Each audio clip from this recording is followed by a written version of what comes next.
Bonjour les amis, dans cette vidéo qui s'affiche à l'écran, qui est disponible sur ma chaîne Stan Carré Super Coach, nous avons vu comment se construit une emprise psychologique étape par étape. Et aujourd'hui, nous allons voir comment sortir d'une emprise psychologique étape par étape. Et je vais vous donner un petit tuto des axes sur lesquels vous allez devoir travailler, selon moi, pour sortir d'une emprise psychologique. Alors, bien entendu, les amis, c'est loin d'être aussi simple. Je ne vais pas vous dire faites ça, l'emprise est finie. C'est plus des grands axes ou des choses sur lesquelles vous allez devoir travailler, développer, mettre vos efforts pour en sortir. Donc c'est juste pour que vous voyez dans les grandes lignes vraiment les points capitaux les plus importants. Donc, une emprise, rappelons-le brièvement, c'est une relation qui va se construire sous forme de spirale descendante. Donc, petit à petit, votre champ des possibles va se restreindre et vos émotions vont baisser progressivement. Et votre structure psychologique, vos repères vont s'effondrer. C'est comme si intérieurement, au début de l'emprise, vous avez un capital de confiance en soi, d'estime de soi qui est grand ou moyen, et plus l'emprise avance, plus votre estime de soi et votre confiance en soi descendent, et vos champs, vos possibilités, toutes les choses que vous vous autorisez à faire se restreignent petit à petit, et au bout d'un moment, vous vous retrouvez complètement piégé, emprisonné. Il y a une personne qui a un comportement toxique et qui a du pouvoir, une domination sur vous, une domination émotionnelle, psychologique, des fois même physique et sexuelle sur vous, mais pas dans le bon sens du terme, pas dans le sens kiffant. Et vous essayez de partir et de vous écarter de cette personne qui vous fait du mal, mais vous ne pouvez pas partir parce que vous avez des liens, peut-être des liens de dépendance affective, peut-être des liens de contrat, des liens matériels, des liens émotionnels qui vous attachent à cette personne. Donc vous êtes partagé entre l'envie de vous émanciper et entre les liens qui vous ramènent auprès de cette personne qui vous fait du mal. Donc c'est pour ça qu'une emprise est difficile à briser, c'est parce que plus l'emprise continue, plus votre santé mentale et émotionnelle, des fois physique et financière aussi, se dégrade, donc vous avez de moins en moins d'énergie, de moins en moins de moyens, d'entourage qui pourraient vous aider à fuir, et donc vous avez de plus en plus envie de fuir, mais vous avez de moins en moins de ressources pour fuir, donc c'est vraiment assez difficile de sortir d'une emprise. Donc j'ai listé les différents points sur lesquels je vous encourage à travailler, étape par étape, dans l'ordre chronologique, pour sortir de cette emprise. Donc moi, si vous me découvrez avec cette vidéo, je me nomme Stan Carré, j'exerce en tant que sophrologue et coach en développement personnel depuis 2015 et la gestion de relations toxiques, c'est un de mes domaines d'expertise. Donc c'est parti les amis. Le premier point que j'ai noté, c'est ne restez pas seul. Et ça c'est super important parce que l'emprise c'est quelque chose qu'on a tendance à vivre seul, à vivre pour soi et à ne partager avec personne. C'est ce que j'appelle l'omerta, donc la loi du silence chez les mafieux, c'est ce que vous vivez, ce que vous subissez, vous devez le garder pour vous. Soit parce que parler de ce que la personne toxique vous fait, ça reviendrait à le trahir, donc vous avez l'impression que par loyauté, vous devez continuer à tolérer ce qu'il vous fait subir, soit parce que vous avez honte de raconter ce que vous subissez, vous avez l'impression d'être humilié, ou vous avez honte de vous parce que vous ne sortez pas de cette situation alors que rien ne vous en empêcherait, vous en avez l'impression, c'est une impression que beaucoup de personnes peuvent avoir. Mon conseil, c'est de parler de ce que vous vivez. Si la personne c'est votre parent, ou votre conjoint, ou votre patron, peu importe, ou votre frère, ou je ne sais pas, parlez-en, soit à des amis, soit à de la famille, des gens de confiance. Si vous n'avez pas d'amis ou de famille avec qui vous voulez en parler, vous pouvez vous confier auprès d'une association d'aide aux victimes de violences conjugales ou de violences familiales. Donc c'est des gens qui sont formés, qui ont pour certains d'entre eux subi les mêmes choses que vous, qui connaissent le sujet. Et si vous n'en trouvez pas, normalement il y en a dans toutes les villes, mais il y a aussi une autre option, c'est de parler à un psy qui connaît le sujet. Donc il faut téléphoner au psy d'abord, discuter avec lui du sujet, pour voir s'il connaît l'emprise, les relations toxiques, les pervers narcissiques et tout ce genre de sujets. Et vous pouvez vous confier au psy, au moins vous n'êtes plus seul. Si le psy vous comprend, si c'est quelqu'un qui est un peu formé sur le sujet, parce qu'ils le sont. Certains psys ne comprennent pas, ne sont pas formés sur le sujet, donc voilà, testez un peu la personne d'abord, discutez avec. C'est la première chose, et au début, parlez-en, mais n'en parlez pas au manipulateur, parce qu'il ne va pas vouloir que vous en parliez. Il va redoubler de violence et vous punir si vous en parlez, et peut-être vous couper dans votre élan. Donc le deuxième conseil que je souhaite vous donner pour sortir de l'emprise, c'est que toutes les démarches que je vais vous citer pour le reste de la vidéo, et la première aussi, eh bien vous les faites sans en parler au manipulateur. Il faut que, il remarquera peut-être un changement dans votre personnalité, mais il faut qu'il en sache le moins possible. Et c'est c'est pas votre ami, c'est votre ennemi, la personne qui est sous emprise. Je vous dis pas d'être ennemi et de vouloir l'anéantir, mais lui, il se comporte dans sa tête et dans ses agissements en vous considérant en tant qu'ennemi. Donc, dans ses actes, hein, il agit envers vous comme il agirait envers un ennemi. C'est la personne qui vous fait le plus de mal, en fait. Donc, c'est une très mauvaise idée, selon moi, de vous confier au manipulateur en lui disant quelles sont les démarches que vous êtes en train de faire pour vous émanciper. Et je sais que c'est quelque chose qui arrive souvent quand vous êtes vraiment dans une emprise très serrée, très restreinte, où vous êtes limite en huis clos avec le manipulateur, ben, il peut y avoir le moment où, comme il est à la fois la main qui vous bat, la main qui vous enferme et la main qui vous caresse et vous nourrit, ben, dans les moments où il est gentil, où il y a peut-être une sorte de syndrome malsain qui se met en place, où vous vous confiez à lui de ce que vous mettez en place, vous vous confiez au lui gentil, ou à la elle gentille, enfin si c'est un homme ou une femme, mais vous vous confiez au manipulateur gentil de ce que vous mettez en place pour vous évader du manipulateur méchant, alors que les deux sont la même personne. Mais comme ils portent deux masques, vous pouvez avoir une sorte d'impression que ces personnalités sont divisées et une tendance naturelle, c'est pas réfléchi, hein, c'est un truc qui peut se manifester. En gros, vous vous confiez que vous mettez en place un truc pour vous évader de lui. Et ça, c'est l'erreur à ne jamais faire. Donc, mon conseil suivant, c'est que pour sortir de l'emprise, donc ça c'est pas un conseil très concret, c'est pas une action que vous pouvez poser, mais c'est plus dans la théorie, dans le principe, mettre en place une spirale ascendante. Certaines personnes arrivent à sortir de l'emprise d'un manipulateur avec un déclic, en se disant « Waouh, c'est un pervers narcissique, j'avais jamais réalisé ça pendant tout ce temps, maintenant je vois plus clair sur ce qui m'arrive » et hop, ils arrivent à le bannir. Mais pour d'autres personnes, c'est plus dur, parce que votre psychologie elle est plus nouée, plus étriquée par la relation, hein, par la faute de la relation. Et du coup, pour en sortir, je vous encourage à pas culpabiliser si vous n'arrivez pas à le faire d'un coup, mais un truc qui peut vous y aider, c'est de ne pas forcément essayer de le faire en un palier ou de ne pas chercher le déclic qui vous sera salvateur, peut-être qu'il viendra, mais bon, ne pas tout miser là-dessus en fait, et plutôt miser sur la construction d'une spirale ascendante. Donc l'emprise, comme je vous ai dit, c'est une spirale qui va descendre et vous entraîner tout en bas de votre état émotionnel, et mon conseil, c'est d'inverser ce mouvement, de créer une spirale ascendante. Donc pour créer une spirale ascendante, concrètement, ça veut dire reconquérir tous les espaces de votre vie et de votre esprit qui étaient conquis par le manipulateur auparavant. Donc ça va impliquer de se faire des amis, sortir, dépasser la culpabilité, dépasser l'angoisse, vous accorder plus de liberté, faire un travail qui vous plaît, faire de plus, et pas forcément du jour au lendemain, mais petit à petit en fait. Mais ça va soulever un nouveau problème. Être impliqué dans cette démarche, ça peut faire très peur, pas pour ce que ça implique, hein, parce qu'avoir des amis, avoir un bon taf, guérir ses blessures intérieures et tout, c'est des trucs qui sont plutôt positifs quand on en parle. Mais ce que ça va impliquer, c'est que le manipulateur ne va pas vouloir, et donc il va vous adresser des assauts et des attaques. Il va soit trouver ce que vous faites, et vous punir de faire des choses dans le but d'être plus libre. Ou bien il ou elle va vous saboter tous vos plans, et c'est ça qui est extrêmement difficile. Donc, ce que j'ai noté comme point suivant, c'est se réapproprier votre psychologie. Et ça, que le manipulateur le veuille ou non, il va falloir que vous le fassiez. Et c'est extrêmement important. Se réapproprier votre psychologie, c'est parce que la relation d'emprise, plus elle avance, plus le manipulateur va coloniser, on va dire, métaphoriquement parlant, votre psychologie par sa vision des choses. C'est comme s'il va se répandre dans votre esprit. Comme un peu, j'ai l'image de Galactus, c'est le personnage de l'univers Marvel Comics, qui mange des planètes. Et de son vaisseau, il y a des tentacules en métal immenses qui sortent, qui se plantent dans la planète et qui vont drainer et aspirer l'énergie vitale d'une planète.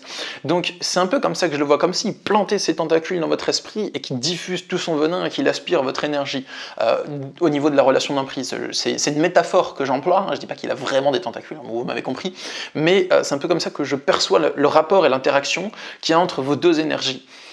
Donc, se réapproprier votre psychologie, ça veut dire dépasser toutes les freins psychologiques qui vous empêchent de rompre, progressivement, un par un, la culpabilité, la dépendance affective, la dépendance matérielle, la peur des représailles, la peur du drame familial, et ainsi de suite. Et pour ça, il va vous falloir passer du temps sans le manipulateur. C'est extrêmement important. Dans certains cas d'emprise, vous avez du temps sans le manipulateur. Vous pouvez regarder des vidéos, vous pouvez vous former, vous pouvez faire des choses, voilà. Et dans d'autres, vous n'en avez pas, il va falloir que vous en libériez. Soit en mentant, soit en vous imposant, mais il va falloir en libérer. Le conseil suivant que j'ai noté, ça c'est très important si vous subissez des violences conjugales, des violences physiques surtout, quel que soit le rôle qu'ait pris le manipulateur dans votre vie, qui a la relation d'emprise avec vous, mon conseil c'est de bien considérer la mentalité suivante. Il y a beaucoup de personnes qui se disent « je subis cette relation parce que si je m'en échappe, ce que l'autre va me faire subir pour se venger ou pour me ramener, c'est pire ». Par peur de subir de la vengeance, des représailles ou du harcèlement, de vous être libéré, enfin comme punition, de vous être libéré de cette relation d'emprise, vous restez dans cette relation. Parce que ce que vous subissez, c'est terrible, mais ce sera encore plus terrible si vous ne faites pas ce que le manipulateur veut. Donc, cette mentalité, pour moi, elle vous mène tout droit à votre perte. C'est pas pour vous culpabiliser que je dis ça, c'est parce que tant que vous continuez, vous êtes au service du manipulateur. Et comme dans la relation, il vous traite mal, de plus en plus mal, que votre santé psychologique, physique, mentale, émotionnelle se dégrade peu à peu, en fait, il n'y a pas vraiment d'issue, en fait. Il n'y a pas d'issue positive à cette relation, si vous pensez comme ça. Vous pouvez mettre en place une autre mentalité, et c'est celle à laquelle il faut se résoudre, je pense. Donc au lieu de vous dire « je subis parce que si j'arrête de subir, il va se venger, ça va être pire et j'ai peur », c'est plutôt « je vais mettre un terme à cette relation, il va vouloir se venger, et je vais me protéger de tout ce qu'il va faire pour se venger ». Et ça, pour moi, c'est la seule mentalité qui mène à la sortie de relation d'emprise. Donc, si vous avez peur qu'ils vous attendent devant chez vous, qu'ils tambourinent devant la porte, qu'ils se vengent, qu'ils vous punissent en contactant vos proches et en leur disant du mal sur vous, et ainsi de suite, mon conseil, c'est de partir, de fuir, et ensuite de prendre très au sérieux toutes ces menaces et tout ce qui pourrait vous faire, mais de ne pas vous soumettre pour autant, et de prendre des mesures drastiques, physiques, radicales, pour vous protéger. Pour vous citer un exemple, admettons que vous soyez une femme battue en relation d'emprise avec un homme qui vous bat justement, et vous vous dites « ouais mais si je le quitte, il pourra me tuer en fait, c'est horrible ». Donc dans ce cas, ce que vous pouvez faire, c'est vous résoudre à le quitter et à mettre en place des mesures pour vous protéger. S'il vient devant votre nouveau chez vous, appelez la police. Quand vous le quittez, dormir avec une copine, dormir chez vos parents pour ne pas être seul, ou bien aller dans un foyer d'aide aux victimes de violences conjugales, donc des foyers qui vont accueillir des femmes en fait, et donc il y a une surveillance et tout, donc il ne peut pas vous nuire. S'il vient devant chez vous, appelez la police pour qu'il le dégage, et ne lui ouvrez pas la porte pour discuter comme il le veut, d'accord? S'il menace d'abîmer votre voiture, ou s'il l'abîme, mettez votre voiture dans un garage privé que vous allez louer à quelqu'un que vous trouvez sur le bon coin ou dans votre quartier, et ainsi de suite. Le but, c'est pas de le laisser vous faire du mal. Le but, c'est de fuir et ensuite de vous protéger de toutes ces conséquences. Vous avez le droit d'avoir le beurre et l'argent du beurre, enfin, si on peut appeler ça comme ça, c'est pas comme si c'était un luxe.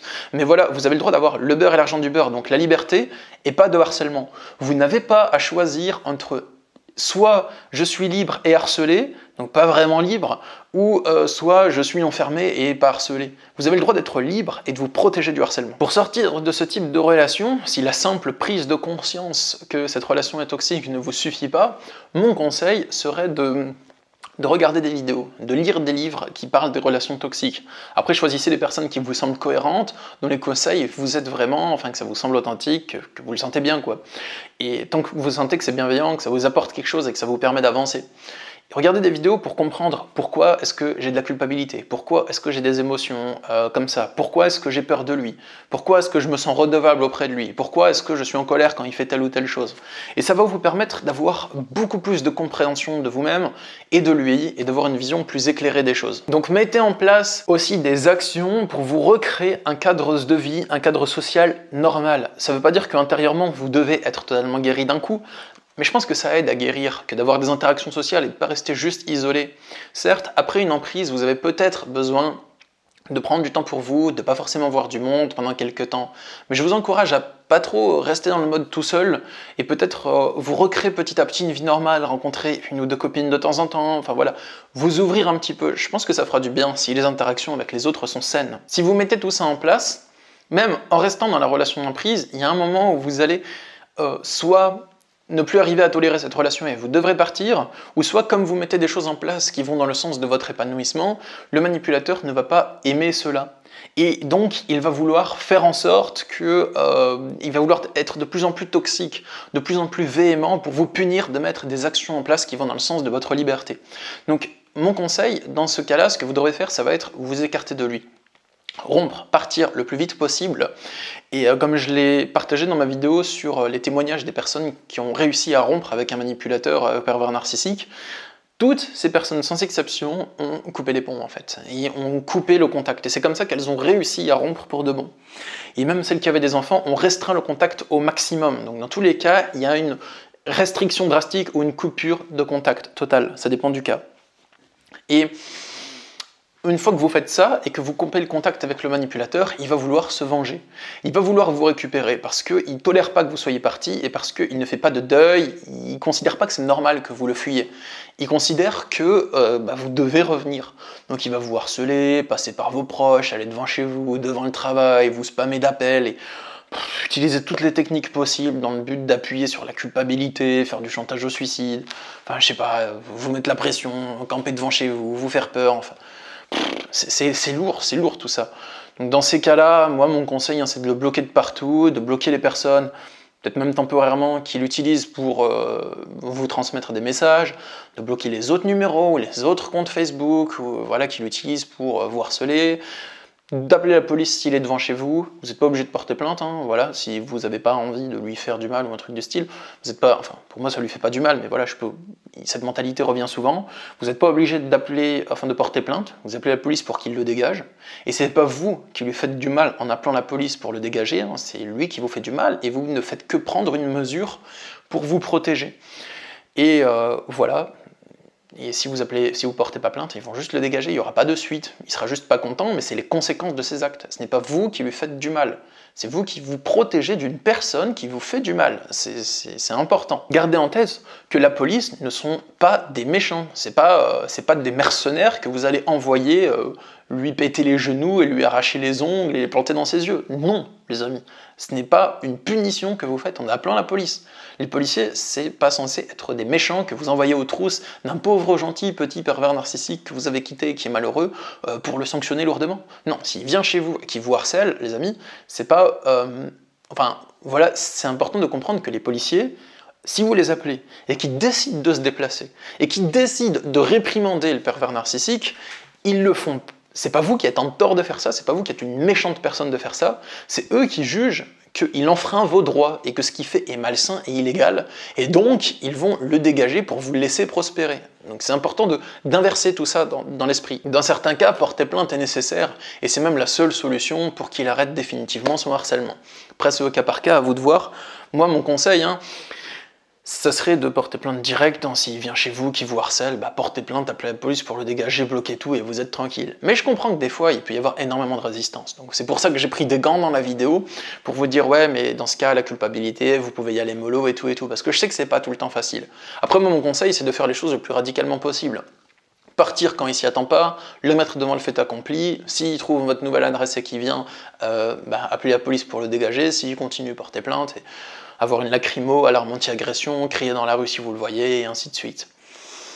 Et la dernière étape pour moi, pour sortir de l'emprise, déjà, avant de vous donner la dernière étape, abonnez-vous à cette chaîne les amis, si cette vidéo vous plaît, et que vous souhaitez avoir plus de vidéos pour comprendre les relations d'emprise et les relations toxiques. Donc vous pouvez vous abonner à cette vidéo. Et cliquez sur la petite cloche parce que c'est comme ça que YouTube fonctionne en ce moment. Si vous voulez être notifié des prochaines vidéos, je vous encourage à cliquer sur la petite cloche, c'est comme ça que YouTube vous la montrera. Donc les amis, dernièrement, je pense que c'est important de se reconstruire, enfin c'est même obligatoire, je lisais mes notes, excusez-moi, de se reconstruire si vous sortez une relation d'emprise. Pour moi c'est la dernière étape et elle peut être très longue, ça peut prendre des années pour se reconstruire. Donc vous avez une reconstruction à court terme, une reconstruction à long terme. La reconstruction à court terme c'est quelques semaines ou quelques mois après l'emprise, vous redonnez une dynamique dans votre vie. Vous voyez du monde, sorties, sport et ainsi de suite, vous vous inscrivez à des activités. Après, il y a la reconstruction à long terme. Donc c'est toutes les émotions, les croyances, les blocages psychologiques qui vont apparaître dans vos prochaines relations, à l'intérieur de vous, dans différentes situations dans votre vie, et que vous allez dépasser peu à peu. C'est toutes les séquelles qu'a laissé cette emprise dans votre construction psychologique profonde, et que vous allez dépasser peu à peu. Donc, les amis, si vous souhaitez avoir un tuto beaucoup plus complet pour... Enfin, j'ai fait en sorte que ce soit déjà bien complet pour une vidéo sur ma chaîne YouTube, comme ça, et il y a déjà pas mal d'outils.